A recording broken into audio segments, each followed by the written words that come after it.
Okay, so hello and welcome you all guys in this quantum mechanics revision lecture. This is lecture number 3 and this is also a recorded lecture. So in this lecture we will cover the some experimental methods to which are essential for the origin of quantum mechanics, like photoelectric effect and Compton and all. Okay, so and I think this will be approximately 1 hour's lecture, and we need one more lecture for 1 hours, so total of 4 lecture. So I must believe in these 4 lectures the entire quantum mechanics revision will be covered. So let's see and enjoy the lecture number 3. Okay, so just give the heading photoelectric effect.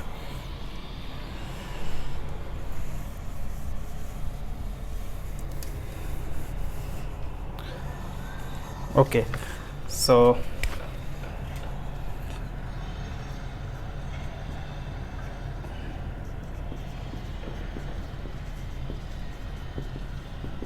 photoelectric effect. Okay, okay well, so we all know that हम लोग यहाँ पे वो discuss नहीं करेंगे कि photo electric effect होता क्या है. सो यहाँ पे हम लोग सीधा इसका इक्वेशन में आएंगे, जो बहुत फेमस इक्वेशन है. The first formula is the maximum kinetic energy. The maximum kinetic energy is and the threshold energy h mu naught or h nu naught, or it's also called the work function, must be equal to the energy of the incident photon. Okay, so this is the famous equation, we all know this. So case कैसा होता है, एक metal surface होता है, मान लो ये एक metal surface है और इसका वर्क फंक्शन है कुछ W naught, that is also Planck constant time the threshold frequency nu naught, we all know that. और मान लो यहाँ पे कोई फोटोन आ रहा है जिसकी एनर्जी h न्यू है, इलेक्ट्रॉन यहाँ से निकला, इलेक्ट्रॉन इजेक्ट हुआ with maximum kinetic energy. Okay, potential energy electron का नहीं होगा क्योंकि सिंगल इलेक्ट्रॉन है और किसी एक पार्टिकल का कभी भी पोटेंशियल एनर्जी नहीं होता है. क्यों? Potential energy is an interacting energy. Okay, so at least you need 2 particles to get the potential energy. So इसके पास अभी जो भी एनर्जी होगा वो काइनेटिक एनर्जी होगा. सो हम लोगों ने दिया क्या, H new, simple law of conservation लगाओ, तो दिया हमने एच न्यू, LHS में एच न्यू. इधर क्या मिला हमें, work function W naught, that is h new not, plus the maximum kinetic energy of the electron, that is this term. Okay, and this term is also sometimes written as half m, since the maximum kinetic energy of the electron, so mass is constant, so velocity must be maximum, तो velocity हो जाएगा maximum, so half m भी. this is also mass of electron, don't get confused. हाँ, और we also write, उसको उधर ले जाओ तो h कॉमन आ जाएगा, h इज प्लैंक कांस्टेंट, तो ये फोटोन का, इंसिडेंट फोटोन का फ्रीक्वेंसी न्यू, और न्यू नॉट क्या है, threshold frequency. Okay, threshold frequency से कम अगर फ्रीक्वेंसी हो गया तो इलेक्ट्रॉन का इमिशन नहीं होगा, ये आपने पढ़ा होगा. ठीक, अब इसमें कुछ लॉज आते हैं, उनको आपको याद रखना है. मैंने आपको बता ही दिया कि ये क्या है, वर्क फंक्शन है ना, इसको ऑल्सो W और W नॉट से भी रिप्रेजेंट करते हैं. So you should remember work function. और दिस इज थ्रेशोल्ड फ्रीक्वेंसी है ना, this is threshold frequency, and this is frequency of the photon, incident photon है ना, frequency of the incident photon.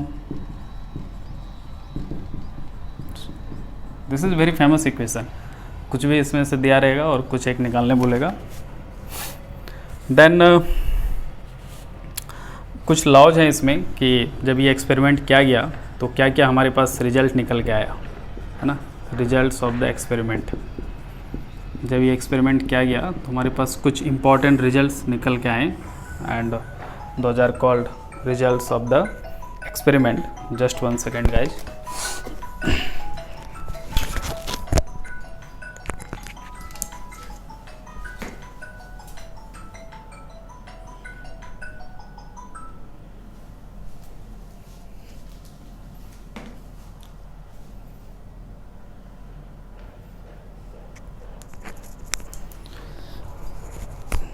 Okay, so the results of the experiments were, जो experiment हुए उससे क्या क्या result आए कुछ हम लोग फटाफट नोट डाउन कर लेते हैं। पहला रिजल्ट था कि the kinetic energy of electrons varies from 0 to a maximum value which is depends upon frequency, है ना। यानी कि जो काइनेटिक एनर्जी था किसका, इलेक्ट्रॉन का, ये डिपेंड कर रहा था, मतलब इसका जो वैल्यू है वो कहाँ से कहाँ, 0 से एक मैक्सिमम वैल्यू तक था। काइनेटिक एनर्जी का मिनिमम वैल्यू 0 आ रहा था और एक मैक्सिमम वैल्यू तक ये वेरी कर रहा था, in between 0 to kinetic energy, maximum kinetic energy. लेकिन ये जो काइनेटिक एनर्जी था, ये एक तो इसका वेरिएशन इस तरह से था और ये डिपेंड किस पे कर रहा था, फ्रीक्वेंसी पे, depends upon frequency of photon, that is new. ये जो इंसिडेंट फ्रीक्वेंसी है, इंसिडेंट फोटोन की जो फ्रीक्वेंसी है, उस पे ये काइनेटिक एनर्जी डिपेंड कर रहा था। ठीक, तो पहला रिजल्ट आपको ये मिला एक्सपेरिमेंट से कि काइनेटिक एनर्जी जो इलेक्ट्रॉन की है वो 0 से एक मैक्सिमम वैल्यू तक वेरी कर सकती है, नेगेटिव नहीं हो सकती काइनेटिक एनर्जी, ध्यान रखना। और ये किस पे डिपेंड कर रही थी, ये डिपेंडेंसी बहुत इंपॉर्टेंट है कि काइनेटिक एनर्जी किस पे डिपेंड कर रही थी, तो इंसिडेंट फोटोन के फ्रीक्वेंसी पे डिपेंड कर रही थी, and not on the intensity. And this is expectation was, हमारा लोगों की एक्सपेक्टेशन क्या थी उस समय एक्सपेरिमेंट में कि kinetic energy should depends on intensity. लेकिन मज़े की बात है कि जब एक्सपेरिमेंटल ग्राफ आए, डाटा आए, तो वहाँ पे देखा गया कि काइनेटिक एनर्जी जो है इलेक्ट्रॉन की, वो इंटेंसिटी पे ना डिपेंड करके बल्कि इंसिडेंट फोटोन की फ्रीक्वेंसी पे डिपेंड कर रही है। So this was a nice result. फिर बाद में लोगों ने इसका एक्सप्लेनेशन दिया, क्लासिकल इलेक्ट्रोडायनेमिक्स थ्योरी इसका एक्सप्लेनेशन नहीं दे पाया, फिर क्वांटम की खोज हुई, एंड यहीं से इस एक ओरिजिन का फैक्टर शुरू होता है, एक कहानी यहाँ से भी चैप्टर शुरू होता है। And not upon the intensity, this is not current, okay, this is intensity, ठीक, and not upon the intensity, very important, आपको पूछ लेगा कि किस पे डिपेंड करता है और किस पे नहीं करता है। ठीक, तो इंटेंसिटी पे डिपेंड नहीं करता है, फ्रीक्वेंसी पे डिपेंड करता है। कौन, अभी किसकी बात हो रही है, kinetic energy of the electron की, जो इलेक्ट्रॉन निकला उसकी काइनेटिक एनर्जी की बात हो रही है। ठीक है, उसके बाद इसको अब मैं रफ कर रहा हूँ। दूसरा जो इम्पोर्टेंट थिंग था वो ये था कि जो नंबर ऑफ फोटोन इमिट हो रहे थे पर सेकेंड, उस पर कुछ लोगों का ऐसा मानना था कि कुछ टाइम डिले होना चाहिए, बट टाइम डिले हो नहीं रहा था। जैसे ही फोटोन इंसिडेंट कर रहा था, with in 10 to the power minus second, 10 to the power minus 7 second फटाफट इलेक्ट्रॉन्स निकल रहे थे। तो this was second, you can say, result from the experiment. Instantaneous process, कैसा प्रोसेस था ये, एक मेरा स्पेलिंग देख लेना, इंस्टेंटेनियस, ठीक है, देख लेना स्पेलिंग। हाँ, कैसा प्रोसेस था, वेरी फास्ट इंस्टेंटेनियस प्रोसेस था, कोई डिले नहीं। दो इलेक्ट्रॉन के निकलने का, एक इलेक्ट्रॉन निकला फिर दूसरा निकला, इनके बीच का जो टाइम डिले था, जो टाइम डिफरेंस था, टाइम इंटरवल था, delta T, approximately 10 to the power minus 7 second के आसपास था। यू कैन इमेजिन 10 का power minus 7 second is so little time, हाँ, The third thing is the number of photon emitted per second, or we can say the photoelectric current, number of photon emitted per second, या इसी को हम लोग क्या बोलते हैं, current, क्योंकि जितना इलेक्ट्रॉन निकला मतलब जितना चार्ज निकला, तो फ्लो ऑफ चार्ज पर सेकेंड इज करंट। इंटेंसिटी से कंफ्यूज हो जाओगे, let's say photo electric current. तो अब इसके बारे में क्या रिजल्ट आया, लोगों का एक्सपेक्टेशन क्या था कि करंट किस पे डिपेंड करना चाहिए, इंटेंसिटी पे, लेकिन ये गधा डिपेंड किया किस पे, ये उल्टा हो गया यहाँ पे। इसको डिपेंड, लोगों का एक्सपेक्टेशन किस पे था, एक्सपेक्टेशन किस पे था लोगों का कि इसको डिपेंड करना चाहिए किस पे, इंटेंसिटी पे। ये डिपेंड किया फ्रीक्वेंसी पे डिपेंड नहीं किया, ये इंटेंसिटी पे डिपेंड किया, लेकिन लोगों का एक्सपेक्टेशन था कि ये फ्रीक्वेंसी पे डिपेंड करना चाहिए, और ये डिपेंड किस पे किया, इंटेंसिटी पे, intensity of the radiation, intensity of the radiation. So expectation था कि फ्रीक्वेंसी पे डिपेंड करेगा, लेकिन ऐसा हुआ नहीं, बल्कि ये डिपेंड किया किस पे, इंटेंसिटी ऑफ द रेडिएशन पे। कौन? नंबर ऑफ फोटोन इमिटेड पर सेकेंड या फोटो इलेक्ट्रिक करंट। तो ये भी बहुत इंपॉर्टेंट है, और ये फ्रीक्वेंसी पे डिपेंड नहीं किया, इंडिपेंडेंट फ्रीक्वेंसी था इमिटेड इलेक्ट्रॉन्स पर second. So this is also very beautiful result from that experiment. So you should remember कि कौन किस पे डिपेंड किया। दो ही चीज़ है, एक फोटो इलेक्ट्रिक करंट की बात कर रहे हैं, इसी का दूसरा नाम बोल दे एग्जाम में नंबर ऑफ फोटोन इमिटेड पर सेकेंड। क्वेश्चंस आ चुके हैं जेम में इस पे, इस कॉन्सेप्ट पे। और एक दूसरा क्या मैंने बोला इससे पहले, kinetic energy of the electron. तो एक तो बात होता है इलेक्ट्रिक करंट, और दूसरा kinetic energy. Kinetic energy frequency पे डिपेंड किया, जबकि एक्सपेक्टेशन किस पे था, इंटेंसिटी पे। फोटो इलेक्ट्रिक करंट का एक्सपेक्टेशन था फ्रीक्वेंसी पे, ये डिपेंड किया इंटेंसिटी पे। ठीक है, you should remember this two things at least. उसके बाद एक हमारा एक होता है, एक कॉन्सेप्ट होता है stopping potential, very very important. इस पे जेम 2020 में जब मैंने पेपर दिया था, क्वेश्चन पूछा था, क्वेश्चन मुझे याद नहीं है बट आप देख लेना, एक क्वेश्चन था 1 मार्क्स का सेक्शन ए में। तो स्टॉपिंग पोटेंशियल का एक फॉर्मूला होता है, the maximum kinetic energy of the electron must be equal to charge of the electron time the stopping potential V naught. अलग अलग बुक में इसका सिंबल अलग अलग है। यहाँ पे ये वी नॉट क्या है, स्टॉपिंग पोटेंशियल। तो उस एग्ज़ाम में अगर इस फॉर्मूला किसी को याद रहता तो काम हो जाता। मतलब ये रिलेशन कि kinetic energy of the electron और स्टॉपिंग पोटेंशियल डायरेक्टली प्रोपोर्शनल है। कायदा से देखो तो ये क्या है, कांस्टेंट है, तो इसका मतलब काइनेटिक एनर्जी स्टॉपिंग पोटेंशियल पे डायरेक्टली डिपेंड करता है। तो एग्जाम में क्वेश्चन पूछ दिया था कि स्टॉपिंग पोटेंशियल किस पे डिपेंड करेगा, फ्रीक्वेंसी पे या इंटेंसिटी पे। तो बच्चा सोचा रहे ये तो रिजल्ट में पढ़ा ही नहीं था, लेकिन रिजल्ट में तुमको इतना तो पढ़ाया गया कि काइनेटिक एनर्जी किस पे डिपेंड करता है। तो अभी मैंने बताया काइनेटिक एनर्जी डिपेंड करता है फ्रीक्वेंसी पे, ना कि इंटेंसिटी पे।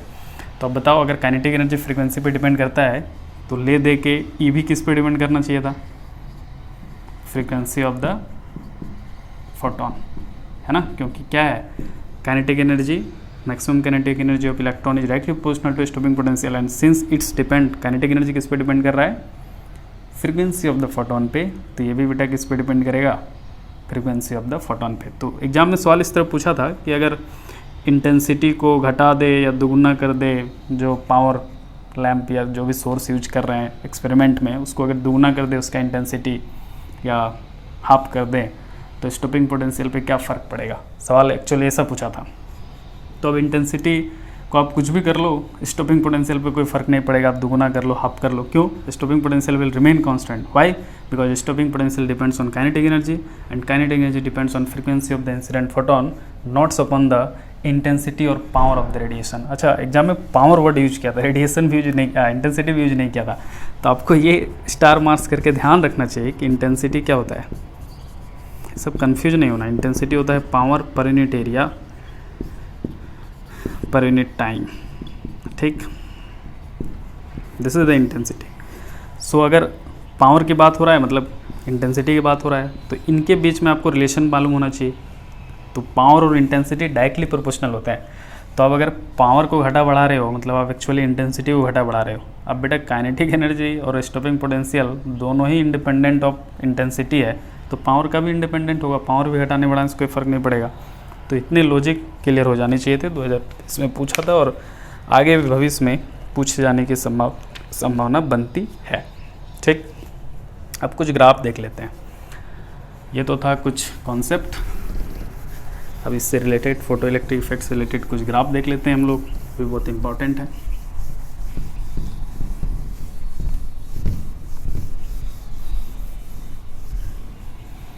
ठीक है, ग्राफ है, पहला ग्राफ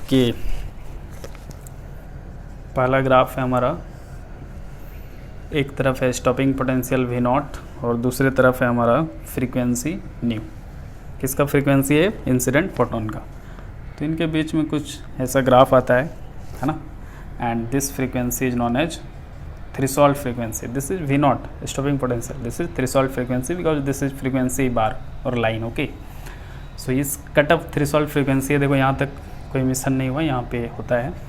आप इस पर कोई भी एक रैंडम पॉइंट ले लो, ड्रॉ कर लो और यहाँ पे ये थीटा ले लो, तो इससे जो ये स्लोप है tan थीटा ये आता है h/e, तो यहाँ से प्लैंक कांस्टेंट निकलता है e टाइम tan थीटा।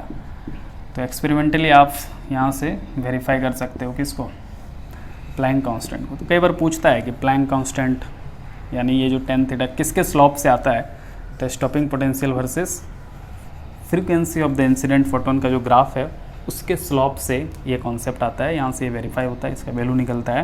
क्योंकि दिस इज नॉन एक्सपेरिमेंट से ग्राफ आ गया तो tan थीटा निकल गया, तो tan थीटा निकल गया, तो ये भी हमको एक्सपेरिमेंट से पता चल गया बाय एक्सपेरिमेंट।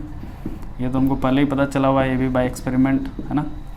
और यहाँ से h निकल गया, इसकी वैल्यू कितनी आती है 1.66 10⁻34 जूल पर सेकेंड।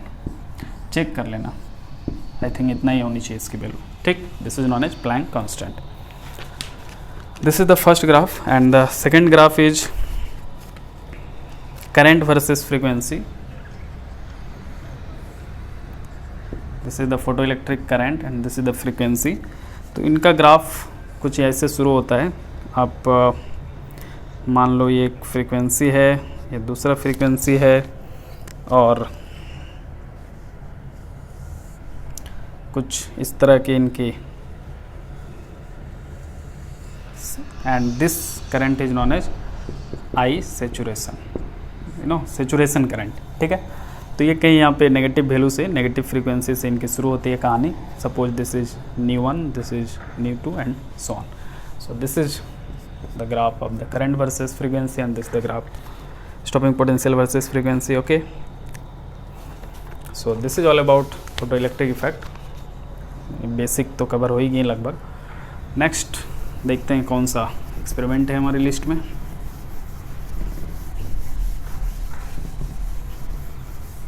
मतलब इतना तो आपको पता ही होना चाहिए। आप इसके अलावा अपने नोट्स भी रेफ़र करें, है ना, इसी पे पूरे रियलाई नहीं करें, आप अपना नोट्स देखें। लेकिन हाँ, ये रिवीजन का पर्पस है कि एटलीस्ट मैं यहाँ पे जो बता रहा हूँ वो तो एटलीस्ट छूटना नहीं चाहिए। ये है इस रिवीजन का मतलब। इस रिवीजन का मतलब ये नहीं कि इसी पे मर गया तुम, ठीक है, तो फिर तो दिक्कत कर देगा। ओके, मुझे सबसे पहले पढ़ाना चाहिए था ब्लैक बॉडी रेडिएशन, लेकिन मैं 2 नंबर में पढ़ा रहा हूँ, है ना। So I am sorry, logic से ये पहले आना चाहिए था। Anyway, no problem. Black body radiation, क्योंकि ये रिवीजन है तो तुमको दिक्कत नहीं होगा, तुम लोग को पता है, तुम लोग पहले से पढ़ चुका है 2-3 साल से कि कौन कहाँ क्या है, ठीक। तो कहीं भी पढ़ाई दिक्कत नहीं होना चाहिए, ठीक है। ब्लैक बॉडी रेडिएशन में सबसे पहले तुम्हें मालूम होना चाहिए कि सबसे पहले लोगों ने क्या किया, थ्योरेटिकली इसको मॉडल करने की कोशिश किया था। किसको? जो एनर्जी डेंसिटी है U, ठीक है, जो एनर्जी डेंसिटी U है उसको लोगों ने पहले थ्योरेटिकली इस पर कैलकुलेशन किया, थ्योरेटिकली मॉडल दिया। तो 2 लोग इसमें आगे आए, एक तो विनस साहब और दूसरा रेले जिंग, है ना। मेरे को नाम नहीं पता, मैं RJ लिख रहा हूँ, ठीक है, मैं शॉर्ट में लिख रहा हूँ। रेले जिंग का स्पेलिंग RAELY, है ना, कुछ ऐसे होगा। और एक विनस, ठीक। 2 महोदय आए हैं और 2 लोग क्या किया, इन लोगों ने थ्योरी दिया, मतलब मैथमेटिकल फार्मूला दिया कि ऐसे यू वेरी करना चाहिए। अभी इन लोगों ने एक्सपेरिमेंट नहीं किया था एक्चुअली कि एक्सपेरिमेंटली कैसा आता है ग्राफ, ठीक है, मेजर नहीं किया था। एक्चुअली इन लोगों ने कुछ थ्योरेटिकल मॉडल दिए, कुछ इक्वेशन दिए कि ऐसा ऐसा इस इक्वेशन के अनुसार वेरी करना चाहिए यू, है ना, एनर्जी डेंसिटी। तो रेले जिंग्स का जो फार्मूला था वो कुछ इस तरह का था, U is equal to 8 pi nu square, this nu is the frequency, C square KT। और विनस साहब का जो था ये था कुछ A, some constant A, frequency का पावर 3 E का power minus beta nu by KT। This beta is constant, okay, don't get confuse, और let write it's by some constant B, okay, नहीं तो तुम लोग बीटा 1/KT समझ लेगा तो फिर दिक्कत है। Okay, so this is Rayleigh Jeans and this is Wien's. अब आपका काम ये रहा, अभी यहाँ पे देखो कि U अभी किस फॉर्मेट में है, फ्रीक्वेंसी के फॉर्मेट में, है ना। यहाँ पे अभी U किसके फॉर्मेट में है, फ्रीक्वेंसी के फॉर्मेट में। आपका काम रहा कि आप इसको किसके फॉर्मेट में लिख लेंगे, वेवलेंथ के फॉर्मेट में, U as a function of lambda, ठीक। U as a function of lambda. तो आपको फॉर्मूला मालूम ही है, क्या रिलेशन होता है, velocity equal to frequency nu into wavelength lambda, है ना, या फिर C equal to nu into lambda. यहाँ पे तो अभी ये केस लगेगा, तो यहाँ से न्यू कितना हो जाएगा, सी बाई लेमडा। तो अब जहाँ जहाँ पे न्यू है वहाँ पे सी बाई लेमडा रख लीजिए। तो रेलेजिंग्स का एनर्जी डेंसिटी क्या आ जाएगा, 8 pi nu square is c square by, already c square cut जाएगा नीचे, तो इट्स लेमडा स्क्वायर और के टी। विनस साहिब का क्या आ जाएगा एनर्जी डेंसिटी, यह आ जाएगा सम कांस्टेंट ए, यह आ जाएगा सी क्यू और लेमडा क्यू ई का power minus beta c by lambda k T. ठीक है, दोनों का लेमडा के फॉर्म में कुछ ऐसा आ जाएगा, energy density with respect to frequency with respect to wavelength. हम अभी लेमडा के रिस्पेक्ट में ड्रॉ कर रहे हैं, आप चाहें तो फ्रीक्वेंसी अलग अलग बुक में देख लेना, एग्जाम में कोई भी पूछ सकता है, लेमडा भी पूछ सकता है या फ्रीक्वेंसी भी पूछ सकता है, तो दोनों उल्टा हो जाएगा, क्योंकि देखो फ्रीक्वेंसी और वेवलेंथ में इन्वर्स रिलेशन होता है, तो यहाँ पे जो नेचर आएगा उसका रिवर्स नेचर हो जाएगा। ठीक है, तो ये ग्राफ इनका जो रेलेजिंग विनस साहेब हैं, इनका जो ये मॉडल है, इसको ये वाला विनस साहेब का ये मॉडल, ये कुछ इस तरह का आता है, इतना ही प्लॉट कर पाता है। और जब आप रेलेजिंग्स भैया को मिला देंगे तो रेलेजिंग्स भैया का कुछ इस तरह का आता है। ठीक है, तो फाइनली आप देख रहे हो कि ये है विनस साहेब और ये है रेलेजिंग साहेब।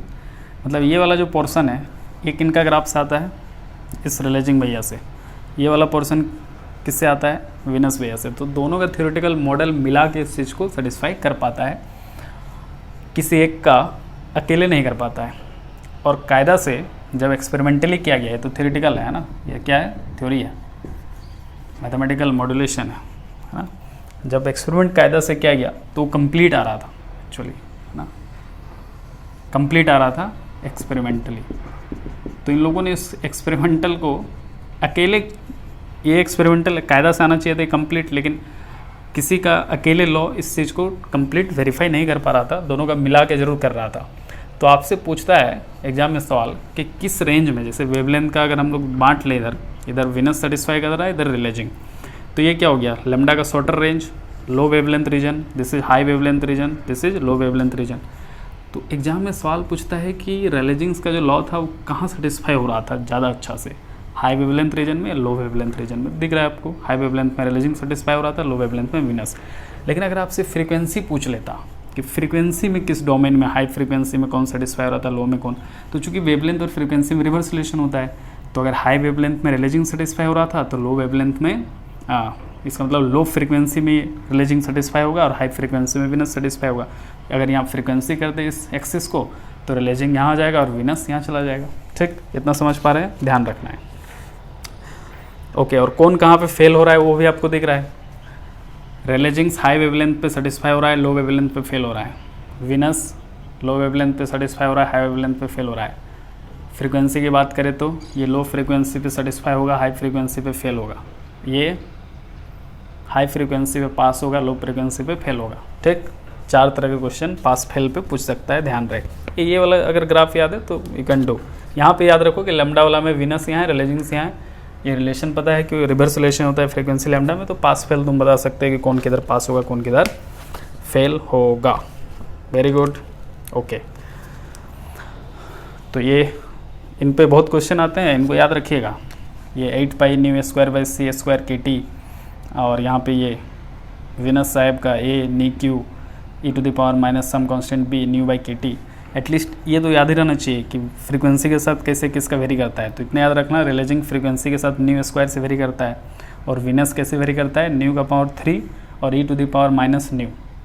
कांस्टेंट को भूल भी जाओ तो भी चलेगा। ठीक, तो एटलीस्ट इतना तो याद होना चाहिए कि डब्ल्यू और रिलेजिंग्स, चलो शॉर्ट में लिखते हैं, तो डब्ल्यू विनस जो है ये न्यू का पावर 3 और ई का पावर माइनस न्यू, इतना तो याद रहना चाहिए। और रिलेजिंग्स न्यू स्क्वायर, ये फ्रीक्वेंसी डिपेंडेंस तो याद रहना ही चाहिए, क्योंकि फ्रीक्वेंसी डिपेंडेंस याद है तो आप वेवलेंथ डिपेंडेंस निकाल लोगे। ठीक, ये इतना तो याद होना चाहिए, वेरी वेरी इंपॉर्टेंट है। बहुत सारे एग्जाम में इससे डिफरेंट तरह के क्वेश्चन पूछ लेते हैं। कई बार तो एग्जाम में ऐसे पूछ लेता है कि अगर वेवलेंथ या फ्रीक्वेंसी दोगुना कर दे तो रेशियो क्या होगा एनर्जी डेंसिटी का, रिलेजिंग्स का पूछ ले, विनस का पूछ ले, या फिर इन दोनों को मिला के एक तीसरा लॉ आता है, दैट इज प्लैंक्स लॉ।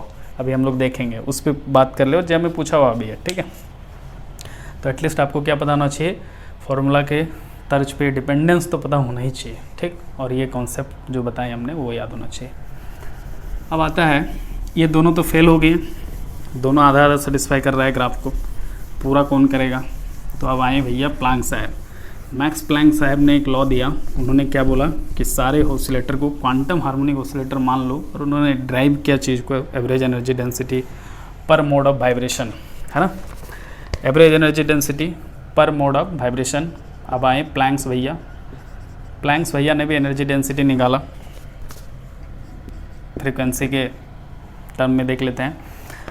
तो energy per unit area per unit time per mode of vibration इन्होंने निकाला 8 पाई h न्यू, फ्रीक्वेंसी का power 3 by c cube, c the speed of light, okay, and e to the power h nu by के T minus 1। Basically ये क्या है, Rayleigh Jeans और Wien's का combination है, ठीक है ना, रेले जीन्स और वीनस का कॉम्बिनेशन है। तो this is very very important. ये ऐसा यू का फॉर्मूला था जो इस चीज़ को सेटिस्फाई कर रहा था, ये सेटिस्फाई कर रहा था इसको। कंप्लीट ग्राफ को देखो, ये सेटिस्फाई कर रहा है। अच्छा, अगर ये कंप्लीट ग्राफ को सेटिस्फाई कर रहा है तो हाई फ्रीक्वेंसी और लो फ्रीक्वेंसी पे क्या मिलना चाहिए हमको, रेले जीन्स और वीनस मिलना चाहिए, तो यहाँ से आ जाएगा, ठीक। वो इसका अभी मैटर का पार्ट नहीं है, छोड़ देते हैं उसको। I am really sorry guys, I am really sorry. So okay, so this is planks law. इसमें भी तुमको याद क्या रखना है कि फ्रीक्वेंसी के साथ ये कैसे डिपेंड कर रहा है ना, फ्रीक्वेंसी के साथ कैसे डिपेंड कर रहा है, न्यू का पावर 3 और यहाँ पे ई का power new and this is -1। तो एटलीस्ट कांस्टेंट अब भूल भी जाओ, लेकिन इतना याद होना चाहिए। एक बार जेम में सवाल पूछा था, find the ratio U to nu by U nu, मतलब how this factor will depend as a function of frequency nu, ये पूछ लिया था, ठीक, एनर्जी डेंसिटी का। तो अगर आप किसी को ये कम से कम डिपेंडेंसी याद रहता है इतना, क्योंकि जब रेशियो निकालना है तो कांस्टेंट कट जाएगा, ठीक है ना, 8 पाई एच सी क्यू सब हट जाएगा, कोई मतलब नहीं, फाइनली तुम्हें डिपेंडेंसी निकालना था, है ना। तो अगर इतना भी याद है कि न्यू का पावर 3 का पावर न्यू -1, तो काम हो जाएगा, ठीक। ओके, वेल, बहुत बढ़िया। तो इतना तो आपको पता होना ही चाहिए, डिपेंडेंसी तो आपको याद कर ही लेना है, रट ही लेना है। प्लैंक्स का आ गया। उसके बाद इसको मिटा दें, एक और नया कॉन्सेप्ट है जिसको आपको याद रखना है,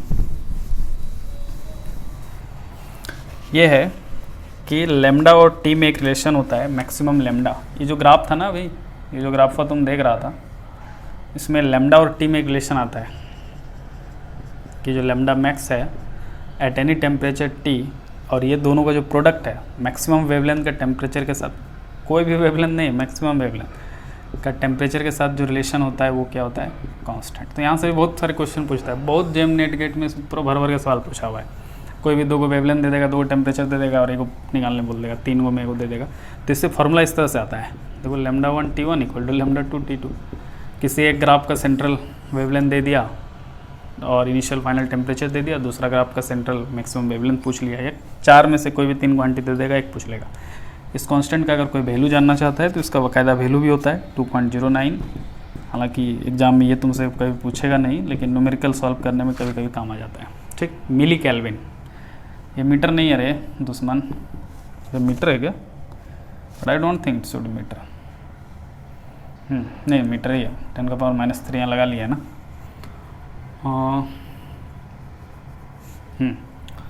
मीटर केल्विन है, सही यूनिट में होना चाहिए, 10 का पावर -3 है ना, मीटर केल्विन है। सो वेरी वेरी इंपॉर्टेंट, जितना तारीफ करो उतना कम। उसके बाद एक आता है फार्मूला, दूसरा जो फार्मूला आता है वो आता है कि पावर, टोटल पावर रेडिएटेड। तो पावर कितना आ गया, area A E sigma, this is non A Stephen's law, है ना। यहाँ पे ए क्या है, एरिया क्रॉस सेक्शन। ये भी बहुत फेमस क्वेश्चन, मतलब फार्मूला है, इससे खूब भर के क्वेश्चन आता है, Stephen's law, Stefan Boltzmann law, है ना, वेरी वेरी इंपॉर्टेंट, खूब भर क्वेश्चन आता है।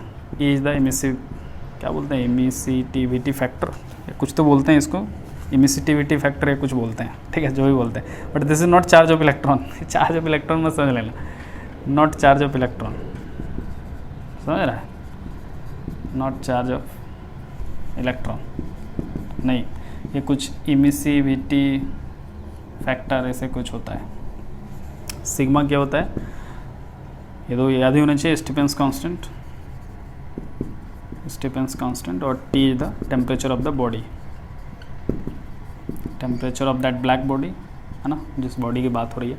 So this is very important, है ना। यहाँ से भी देखो किस तरह क्वेश्चन आते हैं, यहाँ से 2-3 तरह के क्वेश्चन आते हैं मेनली। मैं इधर बताऊँ, एक तो कि how pressure is depend on temperature, अगर एरिया कांस्टेंट रख दें, radius of the object constant रख दें, तो pressure depends on temperature T⁴। So formula बन जाएगा P1/T1⁴ is equal to P2/T2⁴। Very very important question आता है। दूसरा, how it's depend on area, तो एरिया पे डायरेक्टली प्रोपोर्शनल है, और एरिया R² पे डिपेंड करता है। सो यहाँ से बन जाएगा ये P1/R1² is equal to P2/R2²।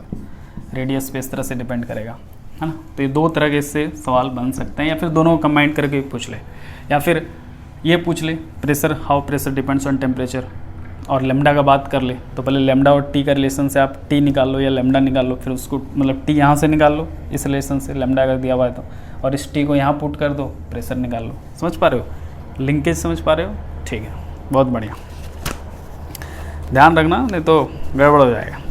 अच्छा, इंटेंसिटी जो है 3D में T⁵, ये तो प्रेशर है, प्रेशर कैसे डिपेंड कर रहा है T⁴, लेकिन वहीं पे अगर इंटेंसिटी की बात करें तो ये T⁴ पे डिपेंड करता है, सॉरी T⁵, लेकिन ये बात है 3D का, है ना, 3D का बात है, इंटेंसिटी T⁵ पे डिपेंड करेगा अगर 3D है तो। वेल, बहुत बढ़िया, ओके। अब इसी lambda max T equal to constant से एक ग्राफ का क्वेश्चन आता है, वो भी बात कर लेते हैं। इतना फॉर्मूला तो आपको एटलीस्ट पता होना ही चाहिए कि lambda max into T equal to constant जो है,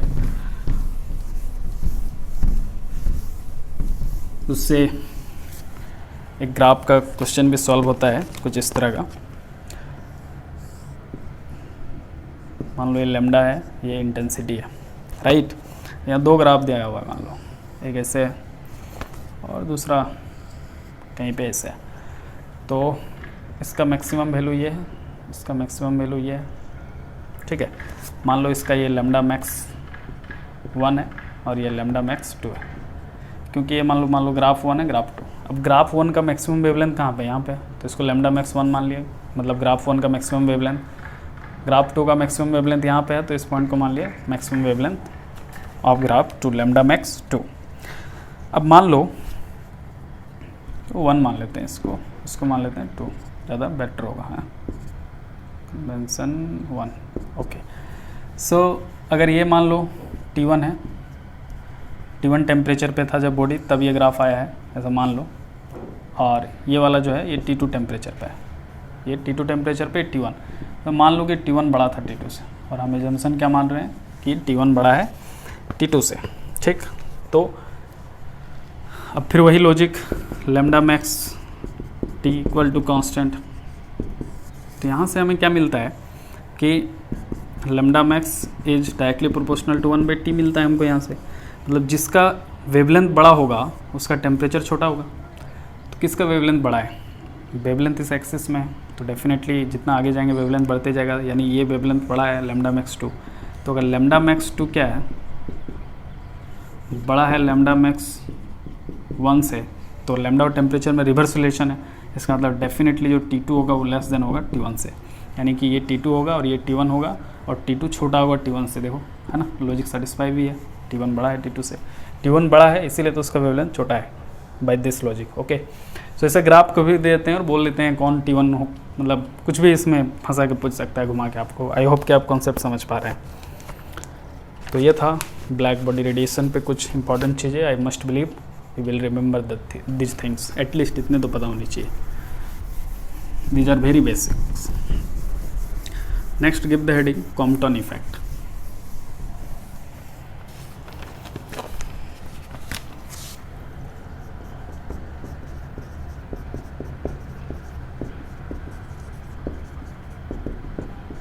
Compton effect, this is also very very important, खूब भर भर के सवाल आता है ना।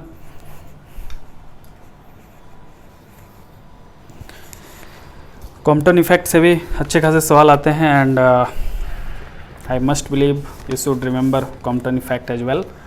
तो कॉम्पटन इफेक्ट में होता क्या है, पहले तो लॉजिक याद रखो कि फोटोन आया, इलेक्ट्रॉन से टारगेट से टकराया, मान लो यहाँ पे इलेक्ट्रॉन बाबा बैठे हैं रेस्ट पे, उसके बाद ये एक्सिस है उसका, इधर मान लो चला गया फोटोन बाबा और इधर आ गया इलेक्ट्रॉन बाबा, इधर चला गया मान लो फोटोन बाबा और इधर आ गया इलेक्ट्रॉन बाबा, और ये कौन आ रहा था इधर से, फोटोन आ रहा था, इलेक्ट्रॉन या रेस्ट पे था, ठीक। फोटोन मान लो चला गया थीटा पे और इलेक्ट्रॉन चला गया फाई पे, यही तो होता है ना कॉम्पटन इफेक्ट में, ठीक है। तो अब इसमें बहुत तरह के क्वेश्चन बनते हैं। पहला तो मान लो कि फोटोन जो आ रहा था उसका वेवलेंथ लैम्डा है और जो चला गया स्कैटर होके फाई एंगल पे है ना इनिशियल डायरेक्शन से, उसका वेवलेंथ लैम्डा प्राइम है, ये मान लो, और फाई एंगल इलेक्ट्रॉन के लिए है और थीटा फोटोन के लिए, ठीक। तो अब इसमें आता है एक्चुअली कॉम्पटन का प्रॉब्लम क्या था कि जो वेवलेंथ डिफरेंस था वो अलग अलग है ना वैल्यूज पे अलग अलग आ रहा था, अलग अलग थीटा पे। तो अलग अलग थीटा के लिए जो पिक था इसका डेल्टा लैम्डा का डिफरेंस का फोटोन का, यानी कि लैम्डा प्राइम माइनस लैम्डा, ये जो डेल्टा लैम्डा है यानी कि लैम्डा प्राइम माइनस लैम्डा, इसका जो वैल्यू आ रहा था अलग अलग थीटा पे, वो उसका पिक अलग अलग जगह पे आ रहा था, ठीक है। सो उस पर भी डिटेल पे नहीं जाएंगे, क्या था क्या हो रहा था, रिजल्ट्स पे हम लोग बात करेंगे। सो जो डिफरेंस है wavelength difference of the photon, scattered photon का wavelength lambda prime, incident photon का वेवलेंथ लैम्डा, इनका जो डिफरेंस आता है वो आता है h by rest mass of the electron m not c and 1 minus cos 2 theta, cos 2 theta और theta cos theta. I must believe, हाँ this is correct. So this is the wavelength difference और wavelength shift, जो भी कह लो आप, है ना exam में, वेवलेंथ शिफ्ट और wavelength difference. So this is the very important formula and this is this is mass of electron, m nought is the mass of electron, not photon, photon का mass 0 होता है, rest mass of electron rest mass. So ये भी unit जो है ये किसका unit है, ये भी वेवलेंथ का यूनिट है। तो sometime we called it Compton wavelength lambda c। तो एग्जाम में तो जैम में या बहुत सारे एग्जाम बहुत बार यही पूछ लिया है कि कॉम्पटन वेवलेंथ का वैल्यू कितना है। तो h कांस्टेंट है, m नॉट कांस्टेंट है, c कांस्टेंट है, बहुत इजीली इसको निकाला जा सकता है। इसका वैल्यू होता है lambda c is Compton wavelength. ये बहुत इंपॉर्टेंट है, इसको याद रख लेना, ये वैल्यू ही सीधा याद रख लेना, आपके बहुत सारे एग्जाम में जीवन में काम आएगा। It is very small 0.0242 angstrom, you should remember this value, okay. Compton wavelength 0.0242 angstrom, very important, ठीक है। And this is how the wavelength shift depends on theta, okay well. अब इसमें सवाल कई बार मतलब पूछता है, इनका सवाल टाइप पूछने का तरीका है, एक तो डेल्टा लैम्डा थीटा वाला रिलेशन, दूसरा इनका जो सवाल पूछने का तरीका है कि जो स्कैटर्ड इलेक्ट्रॉन है उसकी काइनेटिक एनर्जी कितनी होगी, ठीक है।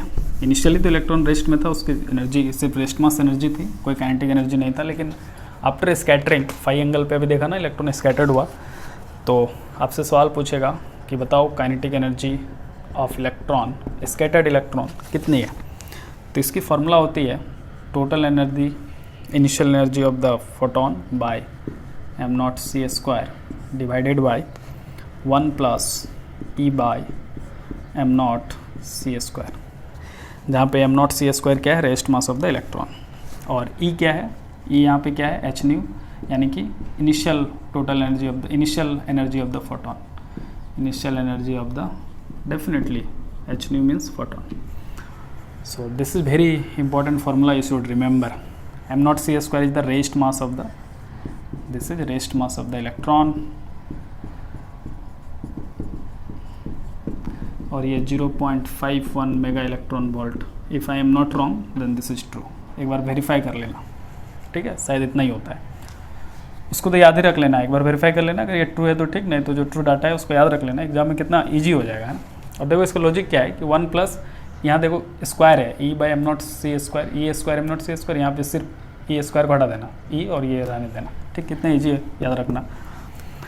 दूसरा आपसे एग्जाम में ये भी पूछ सकता है कि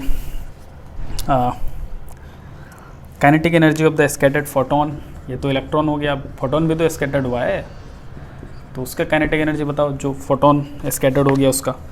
तो उस केस में ये M not C square 1 minus cos theta plus M not C square by E. मतलब देखो उल्टा कर लेना, इसको उल्टा कर दो तो एम नॉट सी स्क्वायर और ई हटा दो यहाँ से, और ये देखो 1 माइनस कॉस थीटा प्लस यहाँ भी इसका उल्टा कर दो m not C square by e by m not C square का उल्टा m not C square by. ठीक है, उल्टा कर दो और ऊपर से ई स्क्वायर उड़ा दो, m not C square divide नहीं मल्टीप्लिकेशन में ले आओ, और ये 1 माइनस कॉस थीटा। ठीक है, तो बहुत सारा सिमिलरिटी है, आप चाहें तो याद रख सकते हैं। हेड ऑन कोलिजन का मतलब समझते हो, 180 डिग्री, जब थीटा क्या हो 180 डिग्री तो उसको हेड ऑन कोलिजन बोलते हैं। तो कई बार ऐसे वर्ड यूज होते हैं, तो आप समझ लाना थीटा 180 की बात हो रहा है, हेड ऑन कोलिजन। ठीक, आया सीधा हेड पे मार के चला गया, दोनों आया हेड से हेड, सर से सर टकराया। ठीक है, ओके वेल, अब आपसे एक ये भी पूछ लेता है कि थीटा और फाई में क्या रिलेशन है। आपको दो एंगल दिखा था अभी, कौन कौन एंगल दिखा था? एक स्कैटर्ड फोटोन का एंगल थीटा इनिशियल डायरेक्शन से, और एक स्कैटर्ड इलेक्ट्रॉन का एंगल फाई। तो इन दोनों का एंगल का जो रिलेशन है ये भी बहुत इंपॉर्टेंट है, एग्जाम में भर भर के पूछा हुआ है। तो tan फाई अभी आता कहाँ से है, वो तो कैलकुलेशन का पार्ट है, या सीधा रिजल्ट देखो। tan phi equal to sine theta lambda prime by lambda minus cos theta. अब आप समझ रहे होगे कि लेमडा प्राइम और लेमडा क्या है। लेमडा प्राइम क्या है? Wavelength of the scattered photon, और लेमडा क्या है? Wavelength of the incident photon. And this is the relation between theta and phi. tan phi is sine theta by lambda prime by lambda minus cos theta.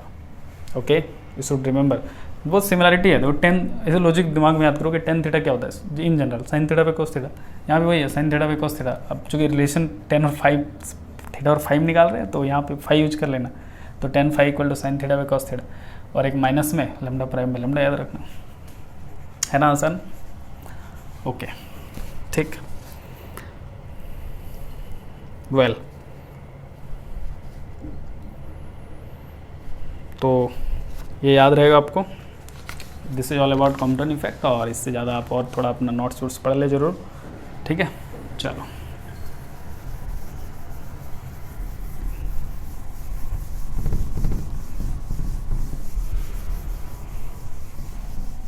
ये relation इतने तो आपको at least मालूम होने चाहिए, है ना।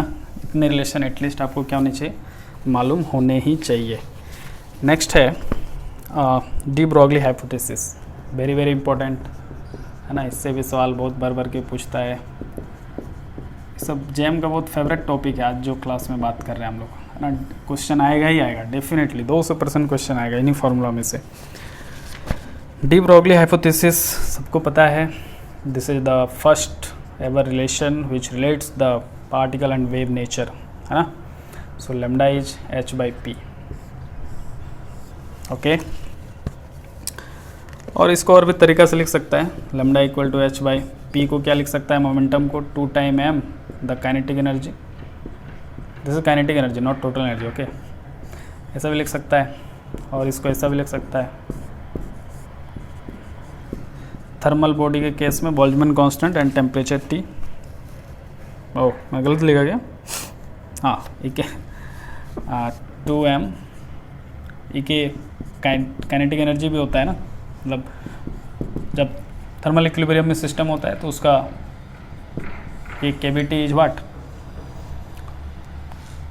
Cavity is the thermal kinetic energy in 1D। ये 1D है, 1D में टोटल काइनेटिक एनर्जी सिस्टम का कितना होता है, केविटी होता है, तो केविटी भी हो सकता है 1D में। 3D में कितना हो जाएगा, 3D में 3 होता है कि 3/2 होता है, हाँ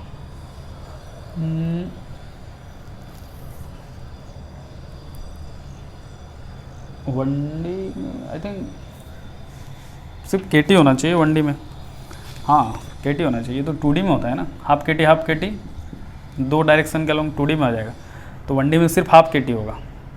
ठीक है, मतलब आप याद रख लेना इसे, इसको स्टैटिस्टिकल मैकेनिक्स पढ़ाई होगा, इसको वेरीफाई थोड़ा कर लेना है। आई मस्ट बिलीव कि ये 2D में होना चाहिए, ये 1D में होना चाहिए, और 3/2 केविटी आई मस्ट बिलीव कि ये 3D में होना चाहिए। हाफ 3D में, हाफ 1D में, और हाफ 2D में, मतलब ऐसा है logic, half half plus half, है ना, क्योंकि प्रत्येक कोऑर्डिनेट के अलॉन्ग में, है ना, each degree of freedom kinetic energy कितनी आती है, हाफ के टी।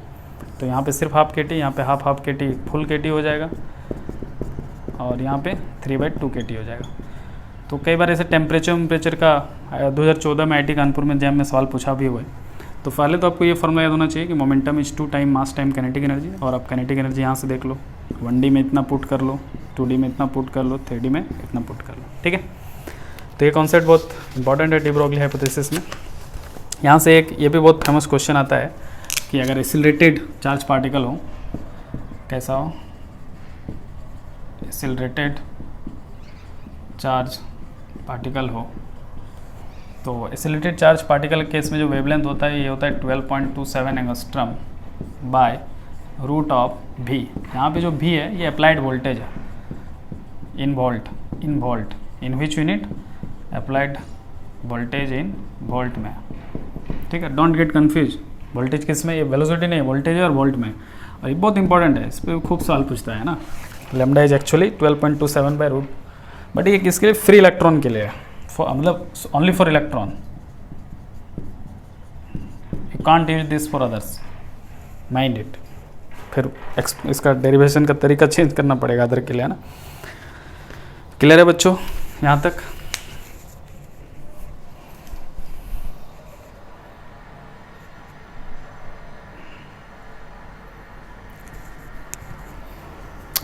ओके, आई मस्ट बिलीव आपको यहाँ तक याद हो गया होगा, ठीक है। चलिए, तो ये था डी ब्रोगली हाइपोथेसिस और एक्सिलरेटेड चार्ज पार्टिकल, और इतना आपको एटलीस्ट याद रखना ही रखना है, ठीक। और बहुत इंपॉर्टेंट टॉपिक है, सब सवाल आता ही आता है ना।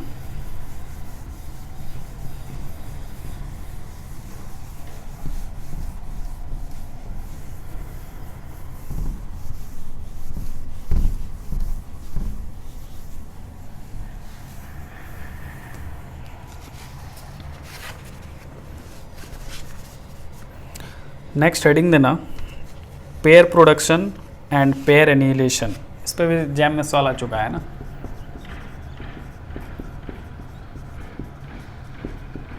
Pair production and pair annihilation, ठीक। तो पहले हम लोग पेयर प्रोडक्शन की बात करते हैं, फिर एनिहिलेशन की बात करेंगे। तो जो फोटोन है वो इलेक्ट्रॉन और इलेक्ट्रॉन का एंटी पार्टिकल में टूट जाता है, ठीक। This is positron, anti particle of electron is positron, this is not photon, proton, positron है। जो ई मिनिमम होती है, इस केस में जो मिनिमम एनर्जी होती है for pair production, minimum energy for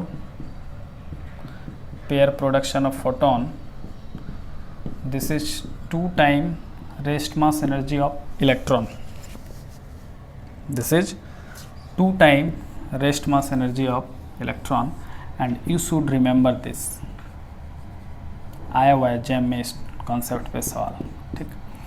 कहाँ से आता है, क्या होता है, उस पर हम लोग बात नहीं कर रहे हैं, हम सिर्फ ये बात कर रहे हैं कि जो पेयर प्रोडक्शन है, पेयर प्रोडक्शन के केस में कितनी मिनिमम एनर्जी चाहिए।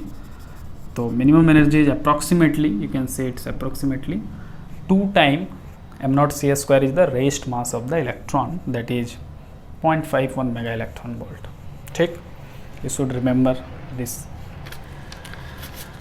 हल्के में ना लेना, इस टॉपिक में जैम में आ चुका है सवाल। Next heading is Davisson Germer experiment, ठीक है। इस पर और थोड़ा पढ़ लेना है ना, मेरे पास शॉर्ट नोट्स में और कुछ डाटा है नहीं इसके लिए, सो मैं इतना ही दे रहा हूँ, लेकिन आपके पास अगर है नोट्स में तो पढ़ लेना।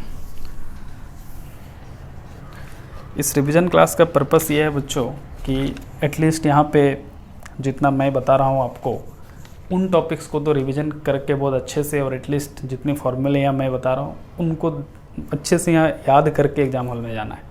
इतना ये मिनिमम थ्रेशोल्ड है तुम्हारा, इससे कम में एग्ज़ाम निकलेगा ही नहीं, ये मिनिमम थ्रेशोल्ड है। इससे जो जितना ज़्यादा अच्छा और पढ़ के कॉन्सेप्ट और deeply number of types of question practice करके जाएगा, उसकी स्पीड वहाँ पे उतनी अच्छी होगी, उसकी कन्फ्यूजन की रेट वहाँ पे उतनी कम होगी, और ऑटोमेटिक अटैम्प्ट अच्छा होगा, नेगेटिव मार्किंग कम होगी, और रिजल्ट भी अच्छा होगा, है ना। तो ये मिनिमम थ्रेशोल्ड है रिवीजन क्लास, है ना। समझ पा रहे हो, इस रिवीजन क्लास का पर्पस समझो, इसका गलत पर्पस समझ लिया तो फिर दिक्कत है।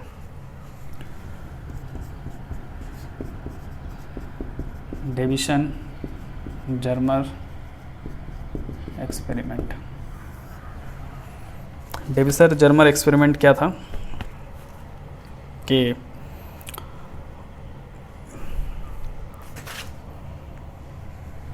कुछ टारगेट लिया गया था इसमें जो n as a function of theta versus theta का जो ग्राफ आया था, एक्चुअली ये इंटरफेरेंस वाला कंडीशन को ये रिविजिट कर रहा था। तो कुछ इस तरह का ग्राफ आ गया था, एक पर्टिकुलर एंगल पे यहाँ पे मिनिमा और यहाँ पे एक मैक्सिमा। सो ये 50 डिग्री और ये 35 डिग्री, ठीक है। यहाँ पे जो यूज्ड हुआ था बीम, जो यूज्ड हुआ था, यूज्ड बीम कई बार ये भी पूछ लेता है एग्जाम में, eight 54 electron volt.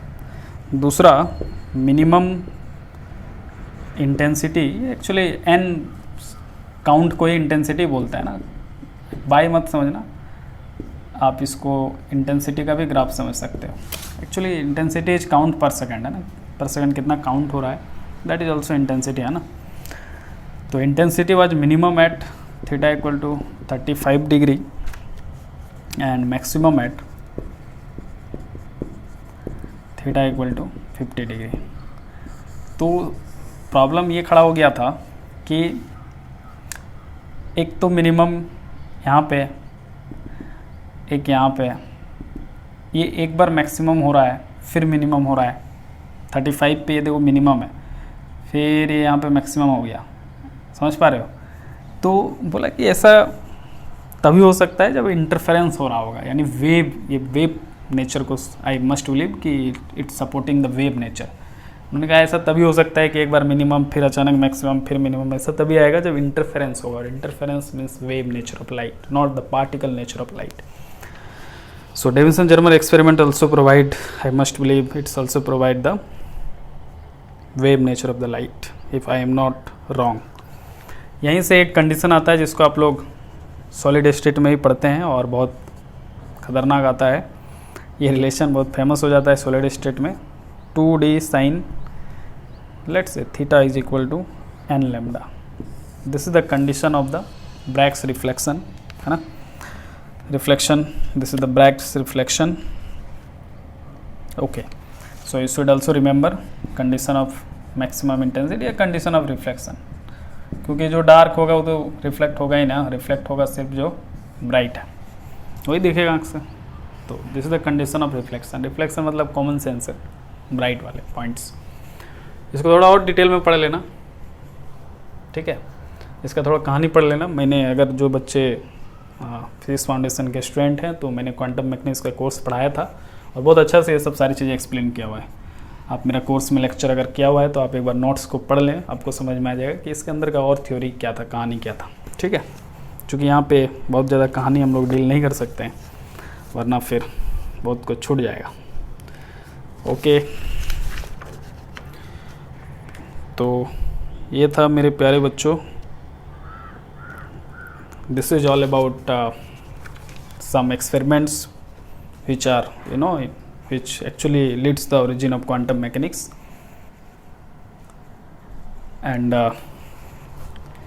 quantum mechanics का origination का आप ये एक, you know, क्या बोले इसको, स्तंभ मान सकते हो। अब इसके बाद हम लोग एप्लीकेशन पे आएंगे, ठीक है, श्रोडिंगर इक्वेशन एंड ऑल। अब हम लोग एप्लीकेशन पार्ट में देखेंगे। अब बहुत बेसिक, यहाँ पे सारा चीज़, बहुत छोटा छोटा चीज़ छोड़ भी देंगे हम लोग, तो इसीलिए आप यहाँ पे मेन चीज़ को हम लोग ज़रूर डिस्कस कर लेंगे जो बहुत इम्पॉर्टेंट है ना।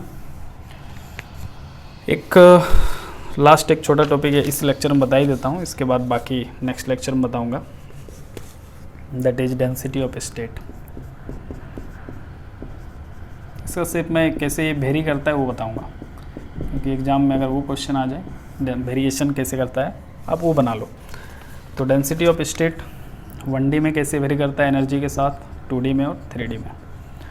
तो 1D में ये वेरी करता है density of state, this is dN/d, number of state पर यूनिट एरिया, मतलब देख रहे हो डेंसिटी ऑफ स्टेट्स, मतलब स्टेट्स का डेंसिटी, मतलब पर यूनिट एनर्जी में कितना स्टेट्स है, एन मतलब नंबर ऑफ स्टेट, कितना स्टेट पर यूनिट एनर्जी में है, तो number of states per unit energy, density of state. 1D में ये टोटल एनर्जी ई पे इस तरह से वेरी करता है, या इसी को ऐसे लिख लो, ठीक। 2D में वेरी नहीं करता है, इंडिपेंडेंट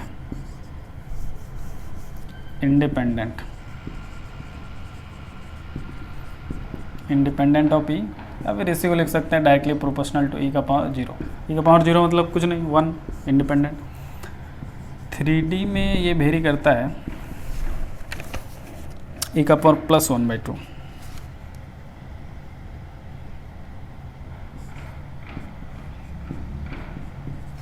ठीक है। यहाँ ई का पावर +1/2, 1D में ई का पावर -1/2, और 2D में डिपेंड नहीं करता है डेंसिटी ऑफ स्टेट एनर्जी में। ये तो मैं सिर्फ वेरिएशन बता रहा हूँ कि how density of state varies with energy. अब आपका ये काम रहा, मैंने ये टॉपिक यहाँ पे चर्चा कर दिया, मतलब आप इसकी थोड़ी डेरिवेशन देख लें, एग्जैक्ट फार्मूला देख लें क्या होता है, कैसे निकाले जाते हैं। एच.सी. वर्मा की किताब में दी हुई है बहुत अच्छा से, quantum mechanics by H C. Verma. जेटली उटली में नहीं अच्छे से मिलेंगे आपको, एच.सी. वर्मा में मिलेंगे, ठीक है, वहाँ से भी थोड़ा सा पढ़ लें। और नैनो रॉड, एक बार एक एग्जाम में पूछा था कि जो नैनो रॉड्स हैं उनका डेंसिटी ऑफ स्टेट्स एनर्जी के साथ कैसे वेरी करेगा, किसी फिजिक्स एग्जाम में, नॉट इन IIT JAM। तो भैया बहुत बच्चों ने मार दिया ये, बोला नैनो रॉड मतलब 10 का पावर -9 बहुत पतला होगा रॉड, तो 1D समझ के उसको, अरे भोंबा, और रॉड है तो क्या 3D में नहीं जूम करेगा, बीथ है, हाइट है, सब कुछ ना हो, कितना पतला हो, 1D उसका जूम मत कर लेना नैनो रॉड्स तो 3D में काउंट करना। तो उसका जो डेंसिटी ऑफ स्टेट है ना, वो ई का पावर +1/2 वेरी करेगा, इसको यहाँ मत समझ लेना, है ना, 10 का पावर -9 वाला कॉन्सेप्ट लगा के, this is correct, that is wrong, ठीक, ध्यान रखना है, बहुत इंपॉर्टेंट। तो this is all about nano rods and I must believe next class हम लोग सारे सिस्टम का बात कर लेंगे, कौन कौन से सिस्टम है आपको मालूम ही है, step potential, barrier potential and so on, ठीक है। चलो, तो आज के लिए इतना ही रखता हूँ, और हम लोग मिलेंगे नेक्स्ट क्लास में। नेक्स्ट क्लास में we will discuss application part, barrier, potential barrier, step, 1D box, 2D box, 3D box and harmonic oscillator, ठीक है। हाइड्रोजन एटम आपके सिलेबस में नहीं है, तो we will leave that part, लेकिन एटॉमिक फिजिक्स में आपको हाइड्रोजन एटम थोड़ा सा पढ़ना है, तो आप वहाँ पे एटॉमिक फिजिक्स के पर्सपेक्टिव से हाइड्रोजन एटम का वो बामर सीरीज, पास्टन सीरीज, जो ट्रांजिशन है हाइड्रोजन एटम का, वो आप जरूर देख लें, उससे सवाल आता है वो, हालांकि एटॉमिक फिजिक्स का पार्ट हो जाता है, ठीक है। Okay, bye, take care. एक लास्ट क्लास लूँगा 1 घंटा का कल, और वो लास्ट क्लास होगा क्वांटम का, और हम लोग इलेक्ट्रोडायनेमिक्स में आ जाएंगे। Thank you so much, best of luck.